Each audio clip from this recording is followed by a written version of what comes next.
নাই, বিজেপিয়ে কোৱা নাই, ৰাইজৰ দলেও কোৱা নাই, তেতিয়াহ'লে তিৰাশীৰ পৰিৱেশ আহিব, ভোট বৰ্জনৰ দৰে কাৰ্যসূচী লোৱা হ'ব।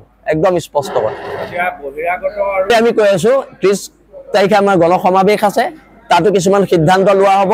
আৰু এটা কথা, বহিৰাগত হিন্দু বাংলাদেশী হওক, বহিৰাগত মুছলমান বাংলাদেশী হওক, আৰু বহিৰাগত যিখিনি মানুহ অসমত আহি আছে তেওঁলোকৰ বিৰুদ্ধে যিখন যুদ্ধ চলিছে এখন যুদ্ধ চলি যাব। আৰু এই যুদ্ধক যদি কোনোবা হিন্দু মুছলমানৰ ৰূপ দিবলৈ চেষ্টা কৰে তেতিয়াহ'লে কিন্তু কথা ভয়ংকৰ হ'ব। একদম আমি স্পষ্টকৈ কৈ দিছোঁ।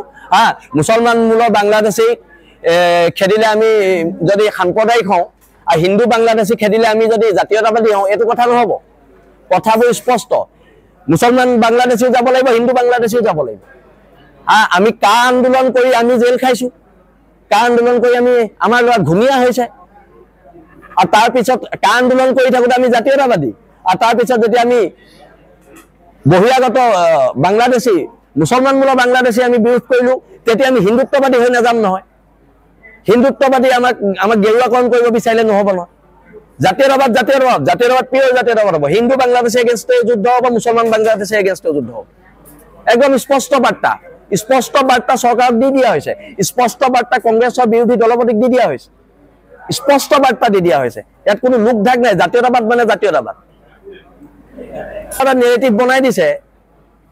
যদি মুছলমান বাংলাদেশীৰ কথা আমি কওঁ, আমি হিন্দুত্ববাদৰ সমৰ্থক।